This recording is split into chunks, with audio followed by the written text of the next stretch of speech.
I've actually emailed it. Thank you.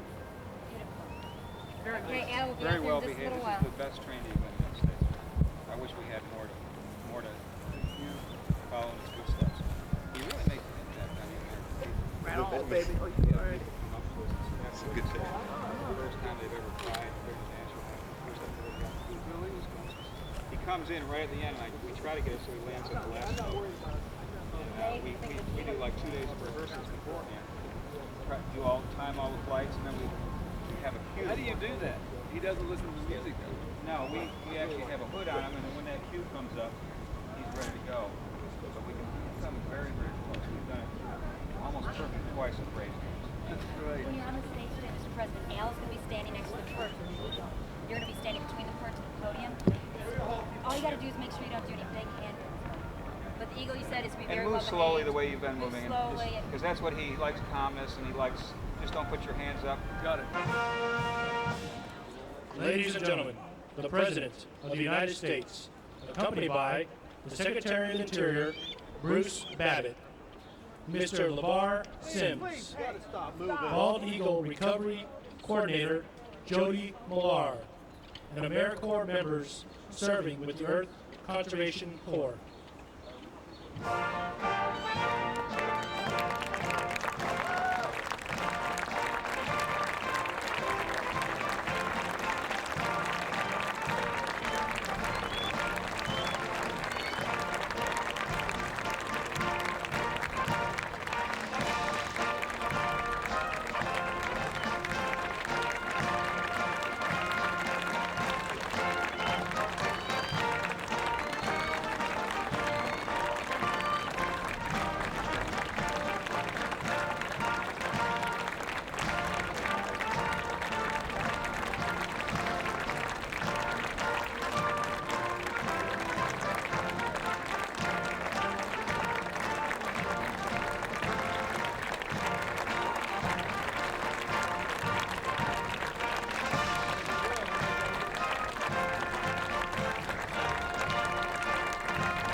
You weren't supposed to hear that. This is a wonderful American holiday, and you are going to hear and participate today in a wonderful and moving American story. It's a story about eagles, it's a story about endangered species, it is a story about people and the human spirit. The person that I want you to meet, to introduce our president, is named LeVar Sims. He grew up in Anacostia and along the way was recruited into the Earth Conservation Corps, into a group called, appropriately enough, the Eagle Corps, which is a part of the President's AmeriCorps program. And out of this partnership between people and place has come an extraordinary project to restore the Anacostia River right in our own community, to bring the eagles back and watch as these wonderful people restore the waters, to watch the waters restoring and educating and developing these wonderful people. Now, to tell you this story and to introduce our president, I'd like to invite LeVar Sims to the podium.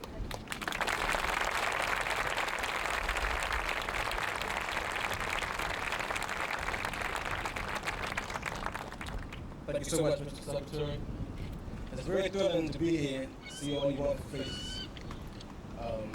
It's just wonderful to be here, and wow, this is so exciting. You got to bear with me here.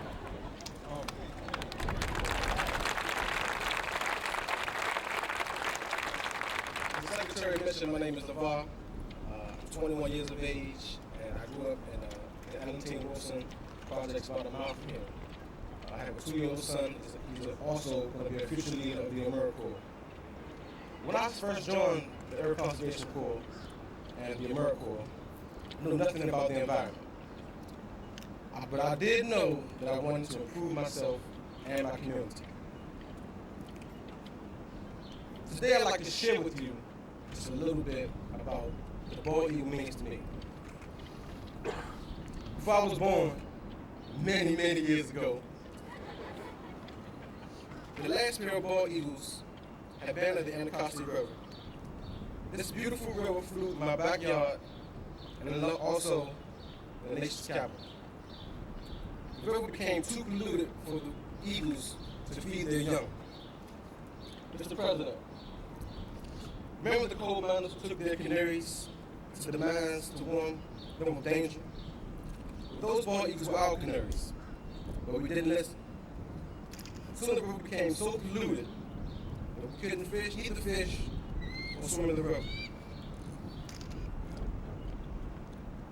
That neglect took my neighborhood, which soon became a dumping grounds ripped with violence. We were honored when the U.S. Fish and Wildlife Service allowed us to try to return the bald eagle to the Anacostia. The nest was built at the National Arboretum, and each year we received 4 baby eagles, which was constant that would have died without us. We fed the eagles twice a day and watched them grow. When we released the eagles into the wild, they made it. People thought we were doing this for the eagles, but for us, it was a lot more. Mr. President, I think you might know during our 4-year eagle effort, we had to name 6 birds after Corps members that were murdered. Last year, we named 1 bird LB after Leroy Brown. Leroy Brown was a very special friend to me. He was a Corps member and part of my family. For 8 weeks, I nurtured, fed, and got to know this eagle. Going to Leroy's funeral as well as releasing LB made me think about life and what it means to be endangered. This Corps believes that everyone should have a clean, wonderful, beautiful river for the eagles and people to fish. That's why we work so hard to reclaim the Anacostia. What I've learned from working with birds is that you should give life a chance. It's a tough world. This program has opened my eyes and taught me to make the best of everything you do. Just don't quit and don't give up. Thanks to you, Mr. President, and your AmeriCorps program, I was given back to my community. I can teach the young people things that I know about the Anacostia. Thanks to you, Mr. President, I've earned my AmeriCorps scholarship. I'm going far. I'm currently enrolled at Montgomery Community College. My role in this is key, and my dream is to become a successful accountant. I'm proud that the eagles are back in the Anacostia.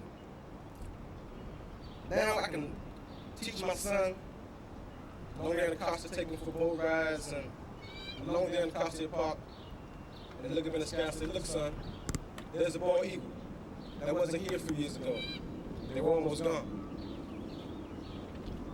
Mr. President, it's a great honor to introduce you as we begin to celebrate our nation's independence and return our symbol of freedom. Thank you, Mr. President, for a wonderful opportunity and for having the Earth Conservation Corps here today. Ladies and gentlemen, the President of the United States, Mr. William Jefferson Clinton.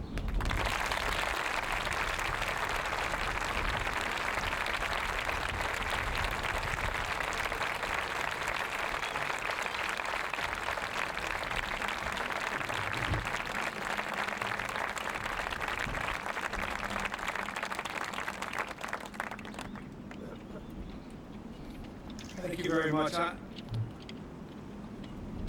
have to tell you, I was very moved by that. Let's give him another hand. All of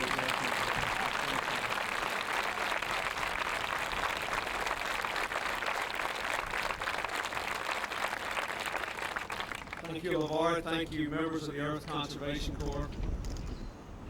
I'd like to thank all the adults and sponsors who are here with them today. And one strong supporter of this program who is not here, my good friend Ethel Kennedy. I thank her and all of you for what you have done to give these young people a chance to contribute to the conservation of their community and to earn some money to go on with their education.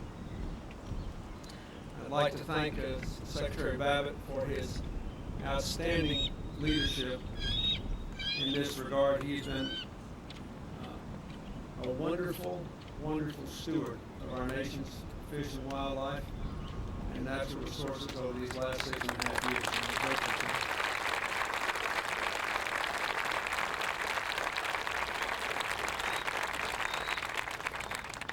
I'd like to thank George Frampton, who works on these issues for us here in the White House, Jody Millar, the recovery coordinator for the Fish and Wildlife Service. I'd like to recognize in her absence Jamie Clark, the director of the Fish and Wildlife Service, who I believe is absent because she's about to have a baby, which is a good way to support species preservation. I'd like to thank Al Cesari and the Great Eagles Challenger who are here. They look very good today together, and I thank them for coming.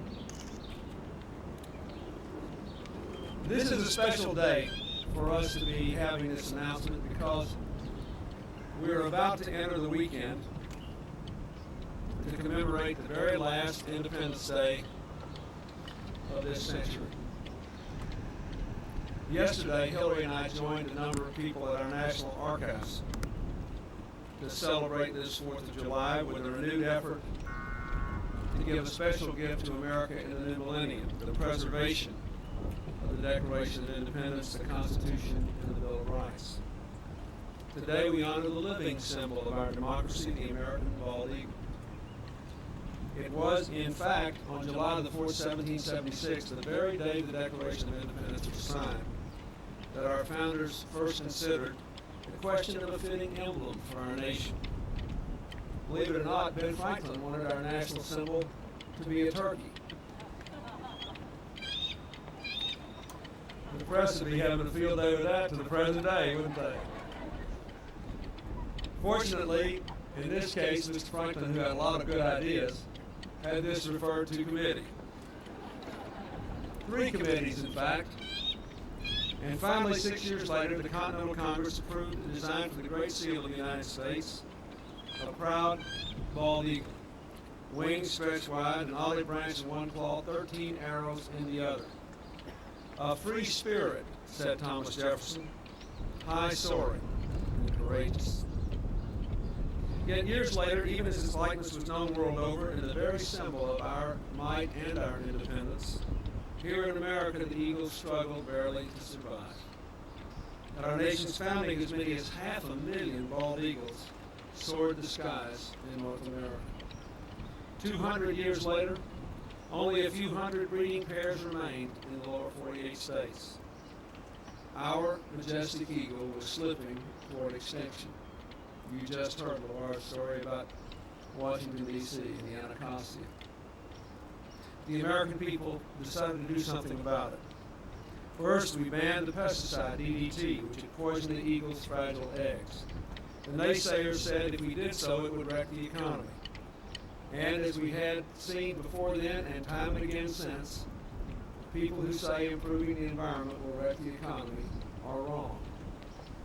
We've done reasonably well with the economy as a result of all these events.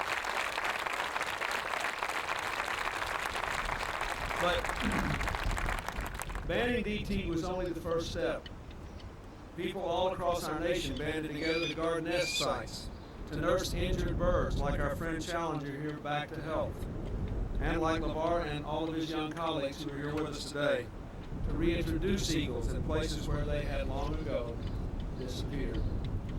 Most important of all, we made the Endangered Species Act the law of the land, declaring that extinction is not an option, not for the eagle, not for other creatures put here by God. Thanks to these efforts, the bald eagle is now back from the brink, thriving in virtually every state of the union. When I became president, I'm proud to say my state had the second largest number of bald eagles in the country, but now they are everywhere, and we are very, very happy about it. Today, I am pleased to announce that the U.S. Fish and Wildlife Service is taking the first step to remove the American bald eagle from the endangered species list.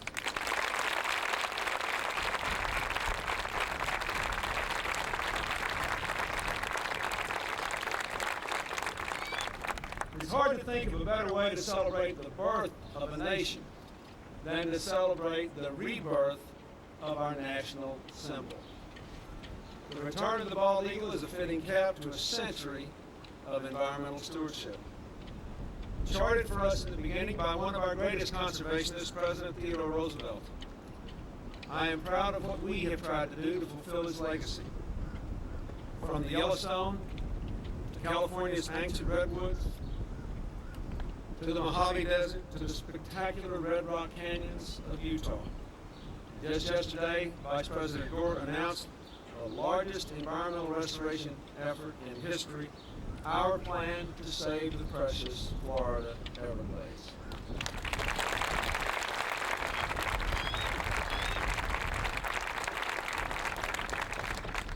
In all these efforts, we honor Teddy Roosevelt's ideal of leaving our nation even a better land for our descendants than it is for us. Now on the threshold of a new century, at a moment of unparalleled prosperity, we have an historic opportunity to deepen our commitment to conservation and to make it permanent. The balanced budget I propose for the coming year includes $1 billion for a Lands Legacy Initiative, the largest annual investment ever proposed for the protection of America's lands. This initiative would expand our efforts to preserve critical wildlife habitat and other national treasures. It would provide new assistance to communities to protect farms, city parks, and other local green spaces. In addition, I have also proposed guaranteed funding of $1 billion a year every year to sustain these efforts into the new century. I was disappointed that earlier this week, committees in both the House and the Senate voted to cut deeply into this request for the coming year, including funds help to keep other wildlife from becoming endangered in the first place. All through our century, we have found ways to pull together across party lines to stand up for the environment, for wildlife, for our natural heritage. I hope we can do that again. It took all Americans to save the bald eagle. People in places where you would expect the bald eagle, and people in places where we had forgotten the bald eagle ever existed, like Washington, D.C. Now that we have the bald eagle back, let's get the spirit behind the bald eagle back and put America back on a bipartisan American course of conservation of our natural resources.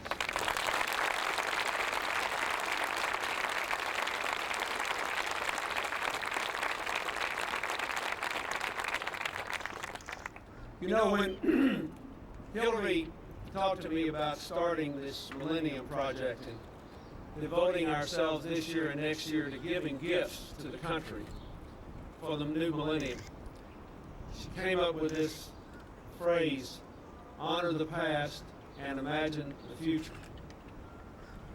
More than any other area, the environment and dealing with our natural resources gives us a chance to do both things at the same time. By saving the bald eagle and bringing it back home to the nation's capital, these young people have honored our past.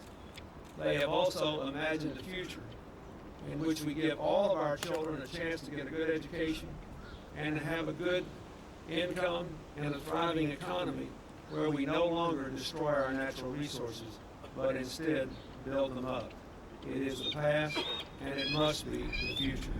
Thank you very, very much.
shotgun, guys.